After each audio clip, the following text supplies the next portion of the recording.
वज़ीर आज़म नरेंद्र मोदी ने नवे कौमी हैंडलूम डे के मौके पर बुनकरों की हौसला अफजाई के लिए दिल्ली में मुनक़िदा खुसूसी तकरीब में की शिरकत, हैंडलूम सनत से वाबस्ता बुनकरों और कारीगरों से की मुलाकात, रिवायती अंदाज और मसनूआत के बारे में हासिल की मालूमात, भारतीय टेक्सटाइल और दस्तकारी के ई पोर्टल का किया आगाज, मकामी सतह पर सप्लाई चेन की मजबूती को बताया तरक्की याफ्ता भारत की तामीर का तरीका।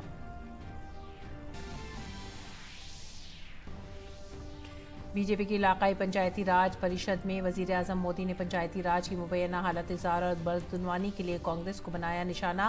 बीजेपी के नुमाइंदों से अपील की कि वो पंचायती निज़ाम का फ़ायदा समाज की आखिरी सफ में खड़े शख्स तक पहुँचाएं।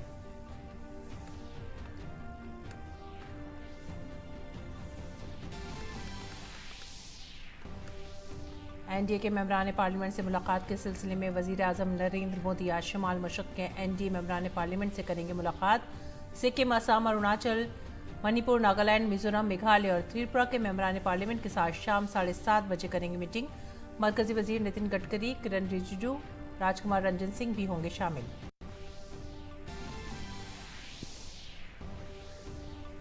मरकजी वजीर दाखिला अमित शाह ने राज्यसभा में दिल्ली ऑर्डिनेंस से मुतालिक Delhi national capital territory administration तरमीमी बिल 2023 को किया पेश। बहस जारी। डेटा प्रोटेक्शन से मुतालिक digital personal data protection bill 2023 Lok Sabha से हुआ मंजूर।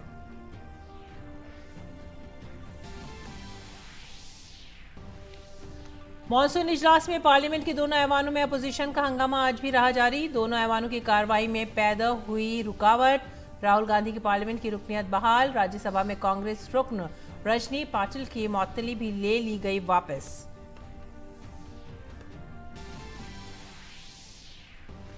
कांग्रेस का न्यूज क्लिक और चीन से क्या है ताल्लुक। बीजेपी ने पार्लियामेंट में मुल्क मुखालिफ फंडिंग का उठाया मामला। मरकजी वज़रा अनुराग सिंह ठाकुर और राजीव चंद्रशेखर ने कहा, चीन, कांग्रेस और न्यूज क्लिक एक ही नाल के हैं हिस्से। झूठी खबरों बयानी के जरिए एंटी इंडिया और ब्रेक इंडिया मुहिम को दे रहे थे फरोग।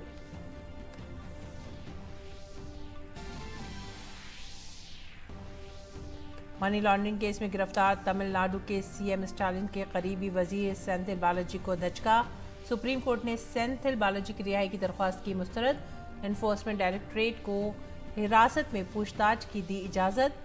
बालाजी पर रियासती महकमा ट्रांसपोर्ट में मुलाजमतों में धांधली का है इल्जाम।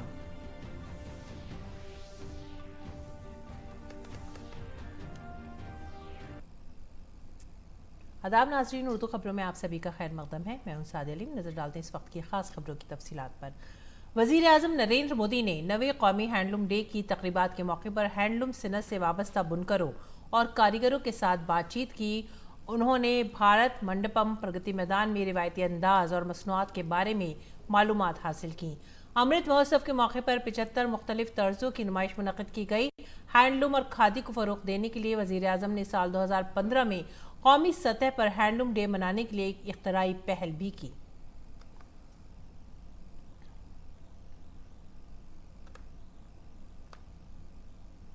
वज़ीर आज़म ने Indian textile and crafts fund का ई पोर्टल भी लॉन्च किया।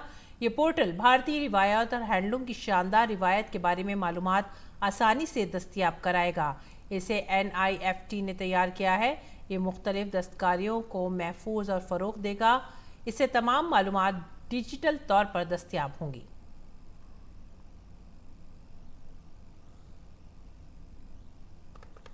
और वज़ीर आज़म नरेंद्र मोदी ने नवे कौमी हैंडलूम डे की तकरीबात के मौके पर कहा कि हमारी टेक्सटाइल सनत हमारी शनाख्त से जुड़ी है। देश के दूर सुदूर क्षेत्रों में रहने वाले हमारे आदिवासी भाई बहन से लेकर बर्फ से ढके पहाड़ों तक विस्तार हुआ है वो लोग, तो दूसरी तरफ समुद्री तट से जिंदगी गुजारने वाले लोग, वहां से लेकर के मरुस्थल तक और भारत के मैदानों तक परिधानों का एक खूबसूरत इंद्रधनुष हमारे पास है। और मैंने एक बार आग्रह किया था कि कपड़ों की जो हमारी ये विविधता है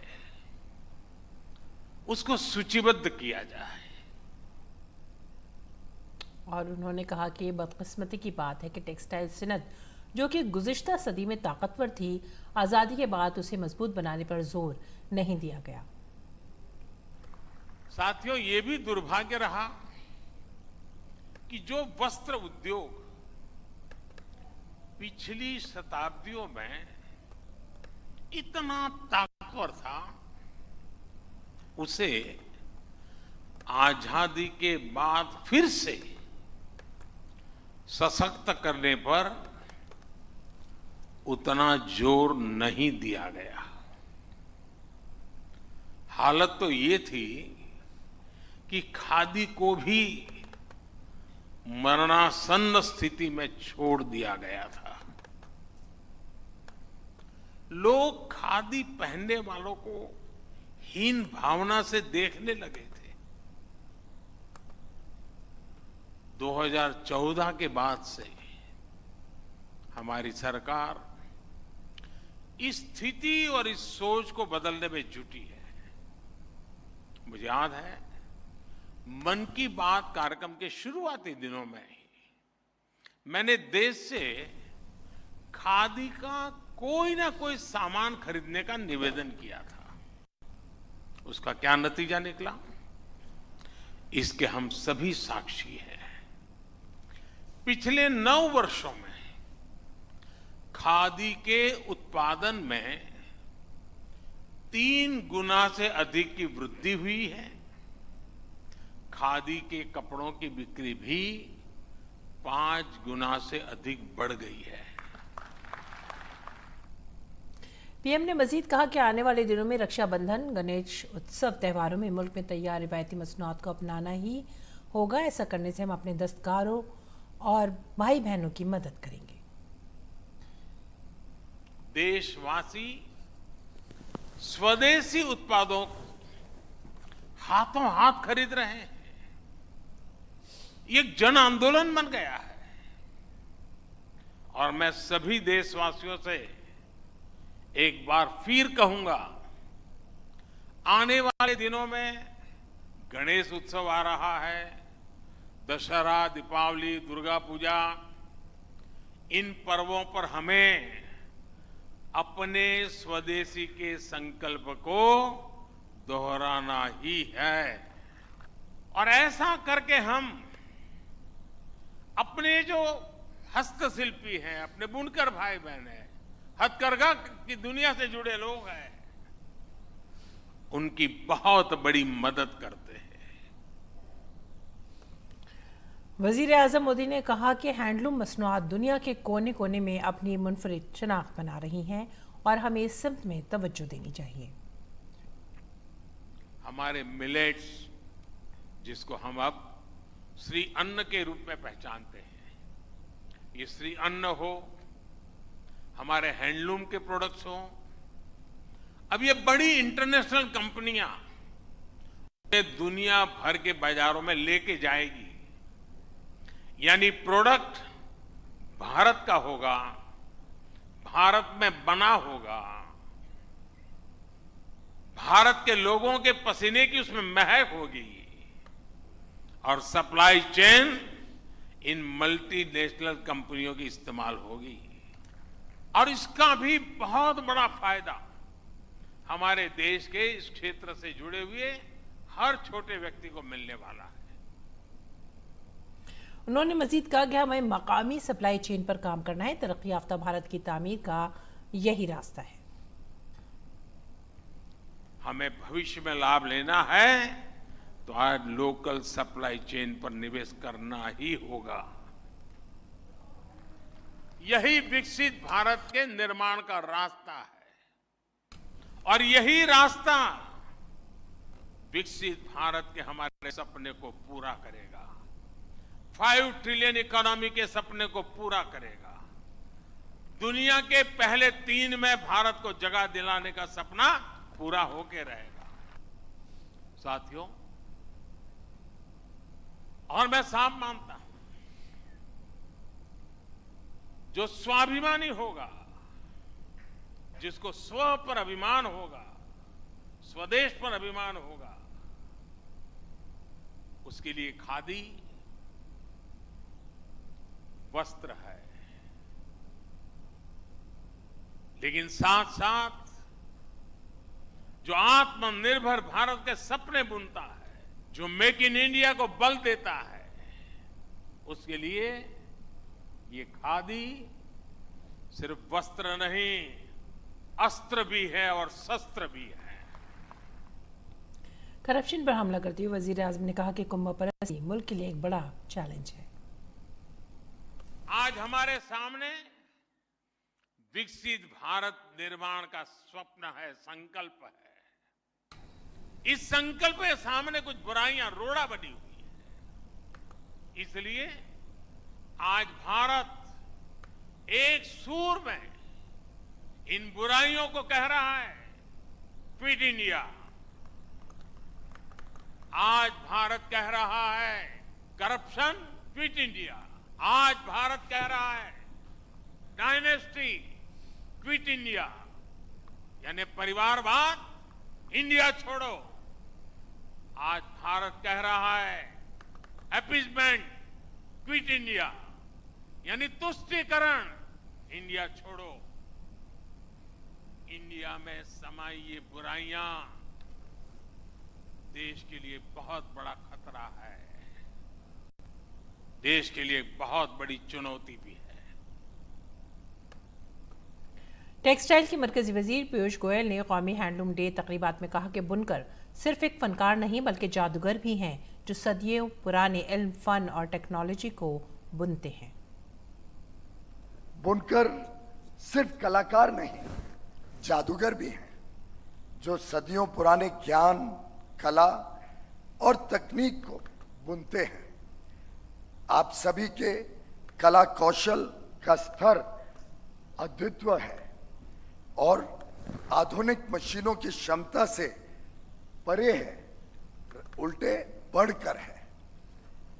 हथकरघा सिर्फ एक परंपरा नहीं बल्कि हमारी पहचान की अभिव्यक्ति है। हर धागा, हर डिजाइन अपने पीछे पीढ़ियों की लगन, परिश्रम और कौशल की कहानी लिए हुए है। और आगे बढ़ेंगे अगली खबर की तरफ। वजीर आजम नरेंद्र मोदी ने आज इलाकाई पंचायत राज परिषद की 2 रोज़ा कॉन्फ्रेंस में वर्चुअल तौर पर शिरकत की। कॉन्फ्रेंस से खिताब करते हुए उन्होंने कहा कि आज़ादी के बाद 4 दहाइयों तक कांग्रेस ये नहीं समझ पाई कि गांवों में पंचायती राज निज़ाम को नाफिज करना कितना ज़रूरी है। उसके बाद जो जिला पंचायत निज़ाम तश्कील पाया उसे कांग्रेस के दौर में अपने हाल पर ही छोड़ दिया गया।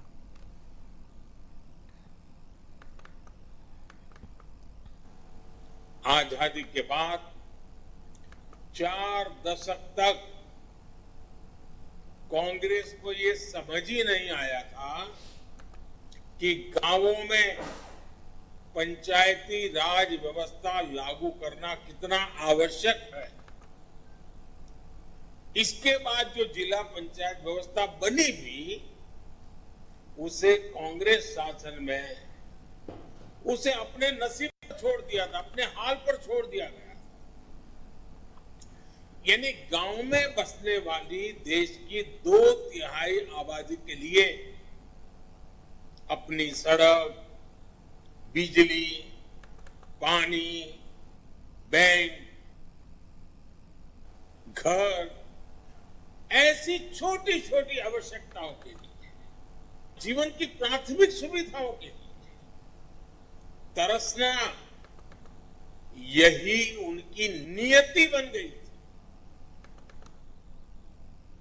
कांग्रेस और हम ख्याल जमातों पर हमला करते हुए वजीर आजम नरेंद्र मोदी ने कहा कि कांग्रेस और उसकी हम ख्याल जमातों ने पंचायती राज इदारे को बदनवानी का गढ़ बना दिया था। पंचायती संस्थाओं को कांग्रेस और उसके जैसी सोच वाले दलों ने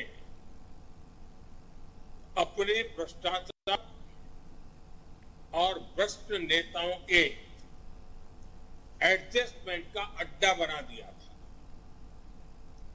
कांग्रेस के राज में पंचायती राज संस्थाओं को सशक्त करने के ठोस प्रयास कभी नहीं किए।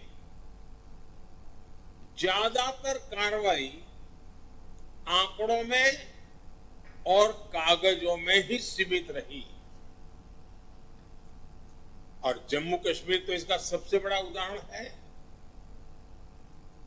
2019 में आर्टिकल 370 हटने के बाद वहां पहली बार ग्राम पंचायत से लेकर जिला स्तर तक के चुनाव हुए हैं। वजीर आजम नरेंद्र मोदी ने कहा कि बीजेपी के नुमाइंदों के तौर पर आप पंचायती राज निजाम का फायदा समाज की आखिरी सफ में खड़े आखिरी फर्द तक पहुंचाना है। आपके पास एक जिला पंचायत डेवलपमेंट प्लान भी होना चाहिए। इसमें आप तय समय में अपने लक्ष्यों को हासिल करने का रोडमैप बना सकते हैं। साथियों, भाजपा के प्रतिनिधि के तौर पर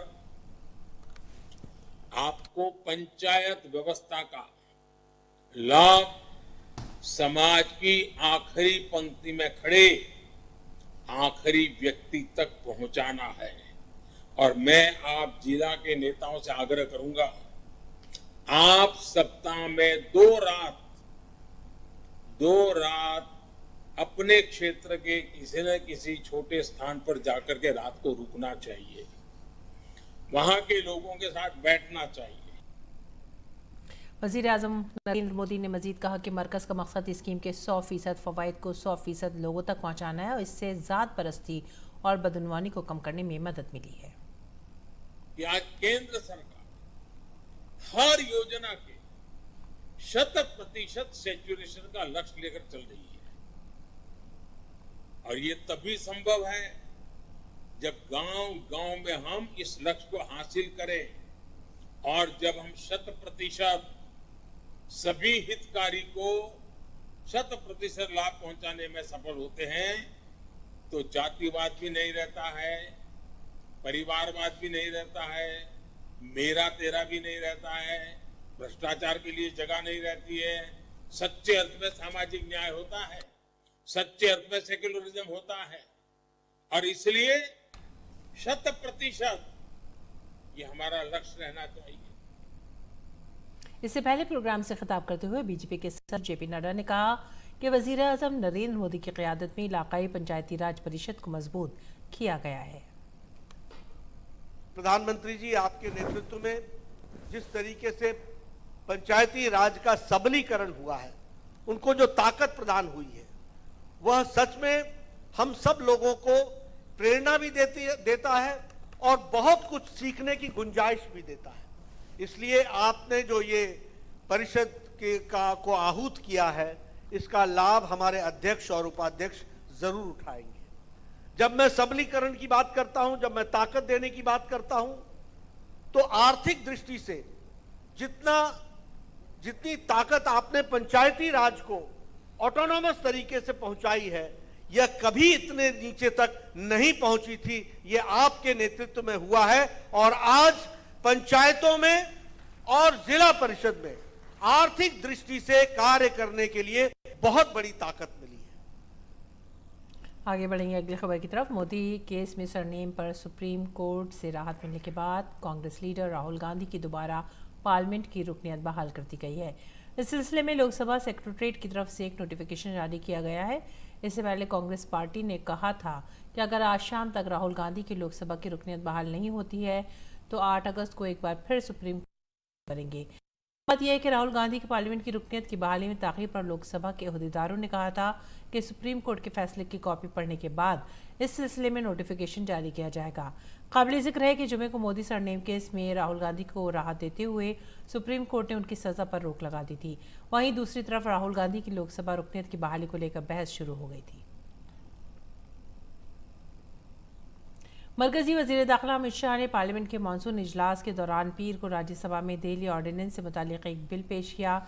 इस बिल का नाम है government of the national capital territory of Delhi तरमीमी बिल 2023, जिसे 3 अगस्त को लोकसभा में पेश किया गया है। इस बिल पर ऐवान में हिज़्ब इख्तिलाफ के अरकान पार्लियामेंट की मुखालफत के दरमियान बहस शुरू हुई और बीजेपी के राज्यसभा मेंबर पार्लियामेंट सुधांशु त्रिवेदी ने ऐवान में बहस के दौरान कहा, सुप्रीम कोर्ट के 105 सफ़ात के फैसले में कहीं भी दिल्ली पर कानून बनाने के खिलाफ कोई लफ्ज़ नहीं है। सुप्रीम कोर्ट के हुक्म के पैराग्राफ 86, 95 और 164 में कहा गया है कि पार्लियामेंट को दिल्ली के लिए कानून बनाने का पूरा इख्तियार है। संविधान के भाग 8 में उल्लिखित प्रावधानों के अनुसार अनुच्छेद 239 से 242 तक संविधान में इस विषय का पूर्ण वर्णन है। अनुच्छेद 239 डबल ए में इसका विशेष प्रावधान किया गया है। यदि उसके क्लॉज को 239 डबल ए 3B को देखें तो संसद को दिल्ली संघ राज्य यूनियन टेरिटरी से संबंधित किसी भी विषय पर कानून बनाने का पूरा अधिकार है। Digital personal data protection bill 2023 Lok Sabha में पास हो गया है। कबल अज़ीम वज़ीर मवासलात अश्विनी वैष्णव ने इसे बहस और मंजूरी के लिए पार्लियामेंट के फ्लोर पर रखा था।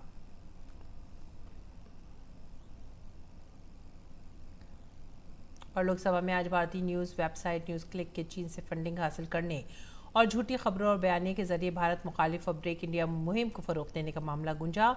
गोड्डा से बीजेपी के रुकन पार्लियामेंट निशिकांत दुबे ने लोकसभा में ये मसला उठाया और कांग्रेस के साथ ताल्लुकात पर पार्टी से जवाब मांगा। 12 बजे के इल्तिवा के बाद जैसे ही लोकसभा की कार्रवाई शुरू हुई, निशिकांत दुबे ने चीनी फंडिंग से मुतालिक अमरीकी अखबार न्यूयॉर्क टाइम्स में शाये होने वाले मजमून का मसला उठाया। दुबे ने इसको लेकर कांग्रेस को निशाना बनाया। उन्होंने कहा कि टुकड़े टुकड़े गैंग को चीन से फंडिंग मिल रही है। ईडी ने अपनी जांच में ये इंकशाफ किया है, इसकी मुकम्मल छानबीन होनी चाहिए। उन्होंने कहा कि पीएम मोदी की हुकूमत में मुल्क के खिलाफ कोई भी काम बर्दाश्त नहीं किया जाएगा। अपोजिशन उनके बयान के दौरान हंगामा बर्पा करती रही, जिस पर उन्होंने कहा कि कोई कितना ही शोर मचाए, सच को दबाया नहीं जा सकता। निशिकांत दुबे ने कहा कि राहुल की नफरत की दुकान चीनी अशिया से भरी हुई है। उन्होंने इल्ज़ाम लगाया कि कांग्रेस पार्टी की पॉलिसी चीन के साथ मिलकर भारत को तोड़ने की है। उन्होंने इलेक्शन कमीशन से कांग्रेस पार्टी को चीन से मिलने वाली फंडिंग की तहकीकात का भी मुतालबा किया। जितनी भी चाइना ने फंडिंग की है जांच की जाए और जितने लोग हैं उनको सलाखों पर पीछे डाला जाए और कांग्रेस पार्टी को कांग्रेस पार्टी को बैन किया जाए चुनाव लड़ने से। ये आपके माध्यम से भारत सरकार से मांग। मरकजी वजीर अनुराग सिंह ठाकुर ने बीजेपी हेडक्वार्टर में चीन के महकमा खारजा और न्यूज़ क्लिक के ताल्लुकात के सामने आने के बाद प्रेस कॉन्फ्रेंस में कहा कि कांग्रेस, चीन और न्यूज़ क्लिक एक दूसरे से जुड़े हुए हैं। राहुल गांधी की नकली मोहब्बत की दुकान में चीनी सामान साफ देखा जा सकता है। चीन से उनकी मोहब्बत देखी जा सकती है। वो भारत मुखालिफ एजेंडा चला रहे थे। भारत लंबे समय से दुनिया को बता रहा था कि न्यूज़ क्लिक भी प्रचार का एक खतरनाक वैश्विक जाल है। अगर मैं कहूं तो कांग्रेस, चीन, न्यूज़ क्लिक सभी एक भारत विरोधी गर्भनाल से जुड़े हुए हैं। राहुल जी की नकली मोहब्बत की दुकान में चीनी सामान ये साफ नजर आने लगा है। चीन के प्रति प्यार ये दिखता था और भारत के खिलाफ दुष्प्रचार ये विदेशी जमीन पर भी और विदेशी न्यूज एजेंसियों के माध्यम से भी प्रोपेगेंडा के तहत होता था। मरकजी वजीर अनुराग सिंह ठाकुर ने कहा कि बीजेपी ने 2021 में न्यूज़ क्लिक को बेनकाब किया था कि भारत के खिलाफ गैर मुल्की प्रोपेगेंडा किस तरह चलाया जा रहा है। ठाकुर ने कहा कि इस भारत मुखालिफ मुहिम में कांग्रेस और दीगर अपोजिशन जमातें उनकी हिमायत में आईं। उन्होंने कहा कि चीनी कंपनियां नेवल राय संगम के जरिए न्यूज़ क्लिक को फंड फराहम कर रही थी, लेकिन उनके सेल्समैन भारत में बैठे कुछ लोग थे। जबकि उनके खिलाफ कार्रवाई की गई तो उनकी हिमायत में वो आगे आ गए। हमने 2021 में न्यूज़ क्लिक के बारे में खुलासा किया कि कैसे विदेशी हाथ भारत के खिलाफ है, कैसे विदेशी प्रोपेगेंडा भारत के खिलाफ है। और ये anti India break India campaign में कांग्रेस और विपक्षी दल भी उनके समर्थन में जुड़कर सामने आए थे। उस समय उनके किन किन लोगों ने ट्वीट किए, ये कांग्रेस के नेताओं के ट्वीट है। 1, 2, तीसरा ये खुलकर उनके साथ थे, ये चौथा। और फिर कांग्रेस आई तो कम्युनिस्ट पार्टी तो जब चाइना का समर्थन करना और उनके लोगों का एजेंडा तो ये एक और साथ में है। फिर बाकी तृणमूल कांग्रेस कैसे पीछे रहती, वो भी साथ में आ गई, बड़े बड़े पत्रकारों से लेके बाकी सबके नाम। और ये कहते थे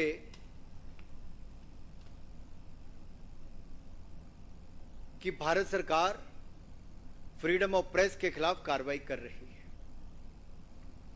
मरकजी वजीर राजीव चंद्रशेखर ने कहा है कि गलत मालूमात हमारी जमहूरियत के लिए ख़तरनाक हैं और इससे हमें भारी नुकसान होता है। हमें हमेशा गलत मालूमात से गुरेज करना चाहिए और हक़ाइक़ की जांच करनी चाहिए। Media faces when a group of people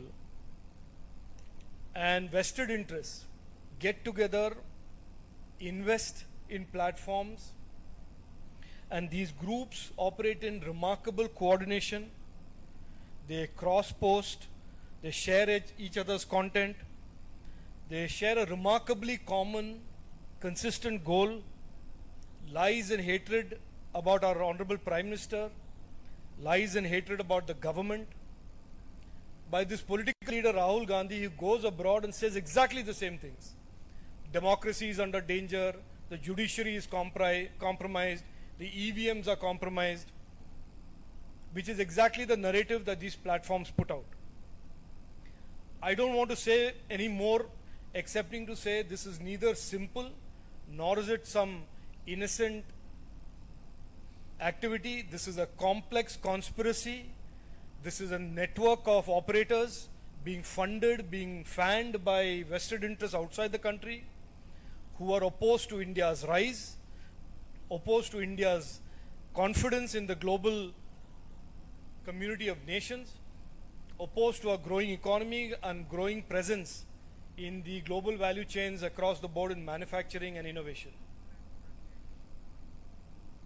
मरकजी वजीर राजीव चंद्रशेखर ने कहा कि आइन में दी गई इजहार राय की आज़ादी को झूठी और गुमराहकुन खबरें फैलाने के लिए इस्तेमाल करने की इजाज़त होनी चाहिए। उन्होंने कहा कि ताज़ा तरीन इंकशाफात इस खतरे को तक़वियत देते हैं जिसका सामना हमारा मुल्क, हमारा जमहूरी माशरा और हमारा मीडिया कर रहा है।